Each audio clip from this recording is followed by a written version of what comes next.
Howdy folks, I'm not quite ready yet, but I'm going to go ahead and get started anyway. We gotta start before we get started. Let me thank y'all for tuning in. We're going to be making bread today. Here's how I start. I put a little water into the bowl, because what we're going to do is we need to add some salt. Put a teaspoon and a half of salt in here. I hope this is salt. Last time I put Coke in here. Whew.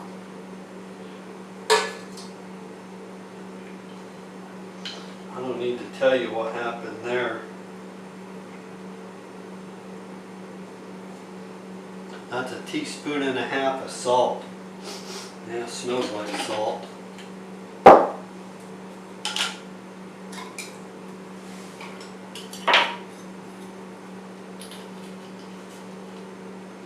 One tablespoon of sugar.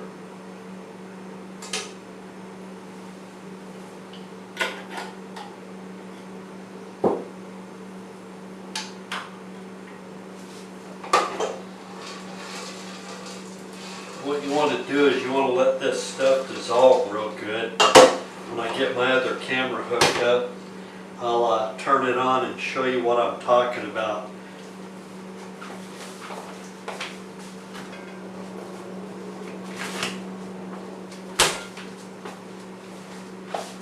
You let that go for a few minutes, and then you're going to add a tablespoon of yeast. I'll show you the yeast that I use. I take it out of the tin foil package and I put it into one of these jars of some kind of sauce that I bought at Walmart. You take the jar when you're finished with it and you wash it real good. Get everything out of it. You don't need to use bleach usually. Just use some of this Walmart brand dishwashing detergent. It usually does an adequate job. I use this stuff called Safe Instant Premium High Power. This is a 1 pound package. When you take it out of here, it'll fill up one of these jars. This is vacuum sealed and it's real compact. You can buy them on Amazon. I think they're about probably $5 or $6. I don't remember what I paid for this one. I bought a pack of 4, and I think they were $5 back then. But when Coronaphobia hit, I think the price of them doubled, and you had a hell of a time finding them anywhere. More on that in a... I'll tell you what I do whenever there's an emergency. Besides LMFAO, I get some ice cold beer. And I just sit back and watch the show. It's after 5 o'clock. I quit drinking before 5 because I figure that drinking all day is kind of a bad habit to get into.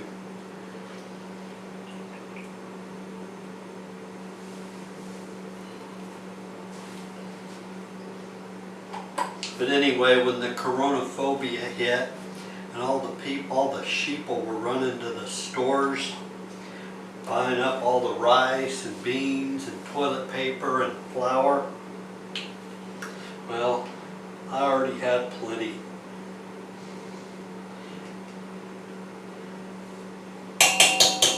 I'll give you more on that in a few minutes.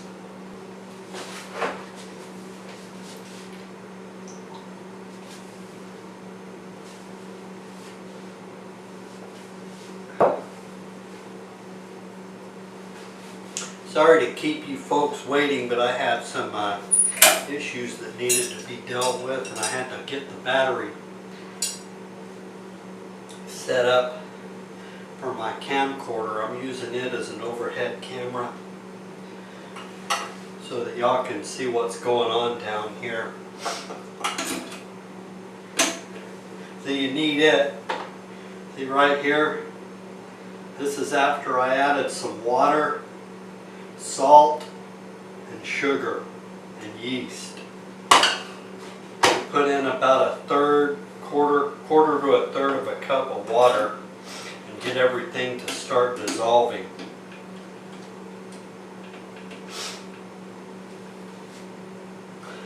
Then after you do that, you take about a 1/4 cup of cooking oil. I use canola. I know what you're thinking. He uses canola. That stuff's poisonous. Well, maybe so.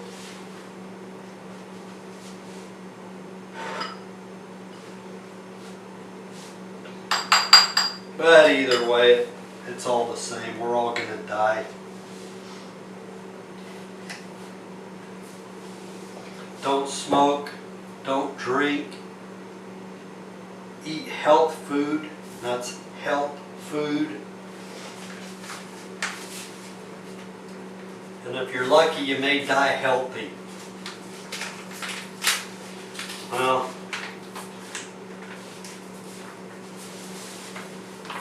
whatever.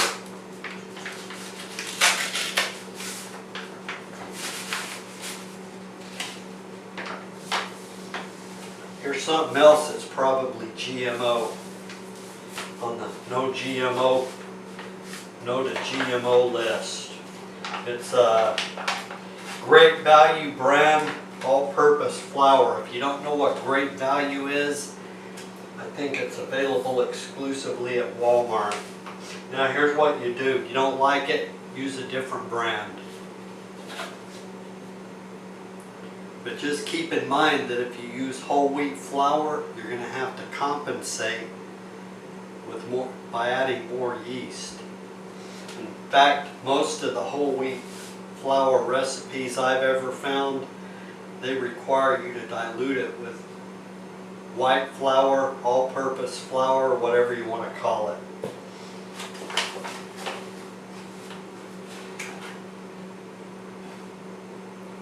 That's a belch from that beer. Anyway, I typically use about 4 cups.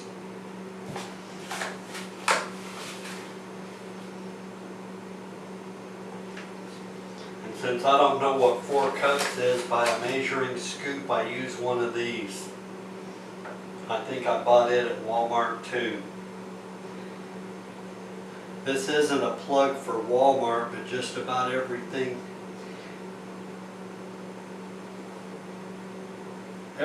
on this table except this mixer came from Walmart.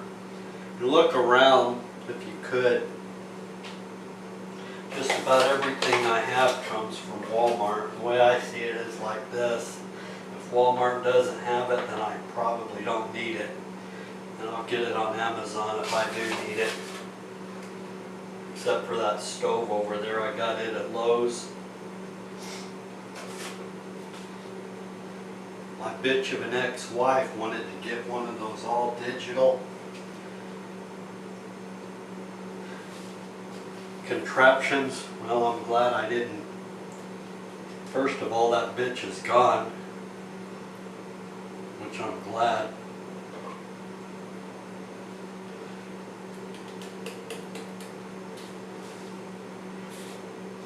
Okay, now we got that part taken care of. 4 cups of flour.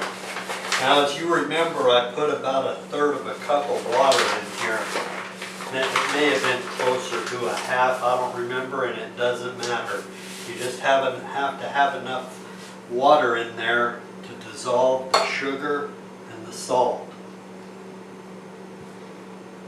And I'm going to show you something here in a few minutes that is very important and has to do with how much water to add. I'm going to turn this mixer around so that it's going to be a little harder to mix like this, but it's very important that you see what's going on here.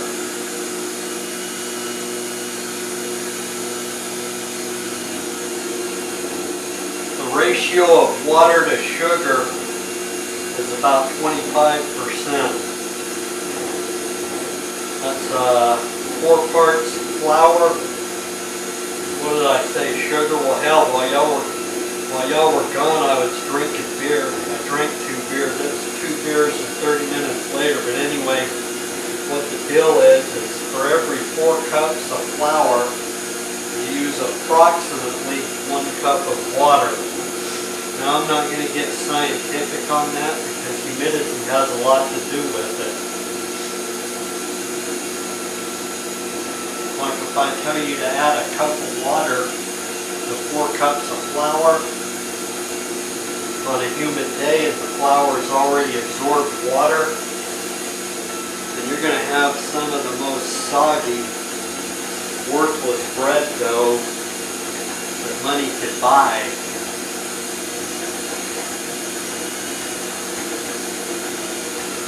So just bear with me here. We're going to get there.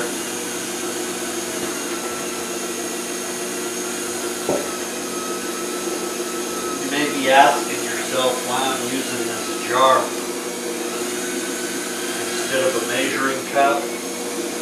Well, if you were paying attention to me, I just told you why.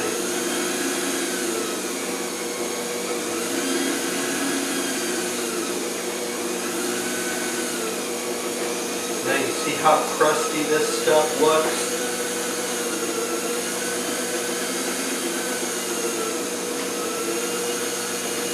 I'm not going to do one where I show you how to add too much water, because it is a pain. Once you do that, it is a pain in the ass.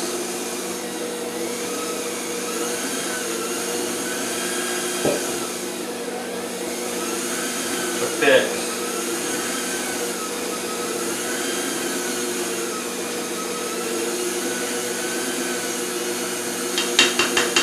You may ask yourself, what's this thing? What kind of spatula is this? It looks kind of Chinese, doesn't it? Well, it is Chinese, I'm sure. In fact, everything, my guess is everything we have is Chinese. If you're watching from the camera above, you're going to see this is about the consistency that it needs to be right here. But look at all this other flour down here in the bottom of the bowl. It hasn't blended in yet. You're thinking, well, hell, let's add another quarter cup of water. Don't do it. If you add a quarter cup of water to this, what you're going to have is stuff at the bottom of that,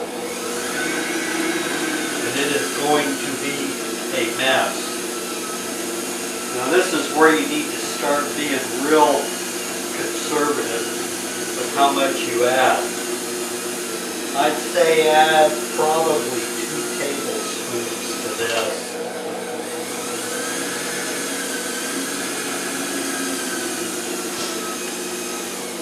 I think that's about 2 tablespoons.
This is the first cooking video that I've made. Okay, here's what you're going to do. You're going to take this dough. It's about room temperature because I didn't use cold water. I used water straight out of the tap. You're going to roll it out some. Then you're going to stick it in there so it's oblong, just about the shape of the pan. Then I'm going to stick it in this toaster oven that I got. It's a GE toaster oven that I bought at Walmart.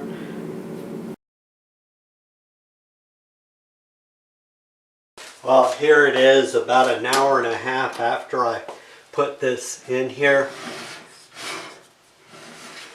As you can see, I had it up here a little less than halfway between 0 and the warm defrost mark. It's been off for quite a while. I never restarted it, and here it is risen. You always need to make sure though that you get it out of here before it rises up to the point where it goes into the top of the oven, because if it does that, it'll get kind of sticky and get might get some kind of black shit on it from the top of the oven. Yes, unless you clean it all the time, clean your oven all the time, which I've never cleaned this one. I think I emptied out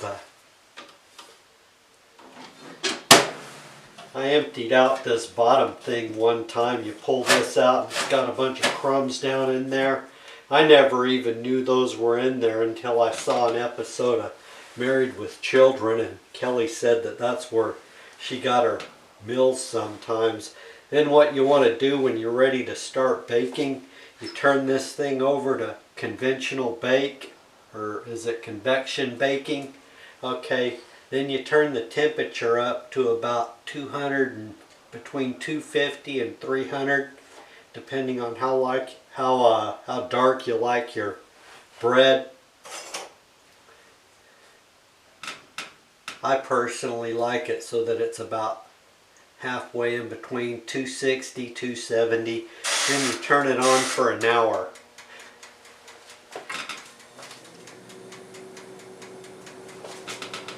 And we'll be back in about an hour to check on it and see how it's doing.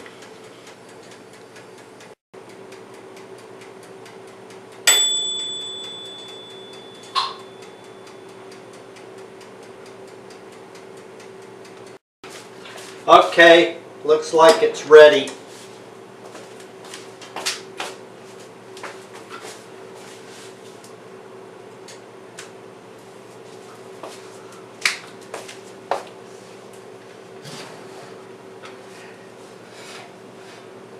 What do you say? How's that look? Okay, now let's see how it tastes.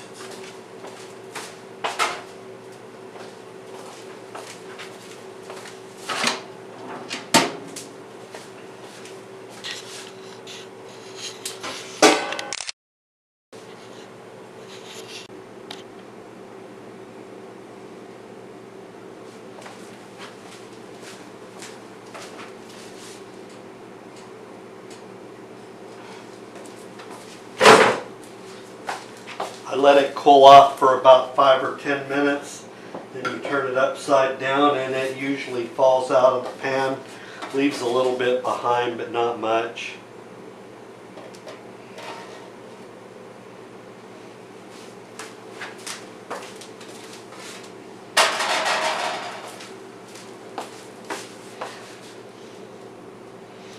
You can let that bread that's stuck to the pan dry out and usually wipe it out with your fingers. Then rinse it, stick it in the oven, wipe a thin coat of oil on it if you want. I usually don't. They're seasoned pretty good. I'll cut this up in a few minutes and try to not eat the whole thing.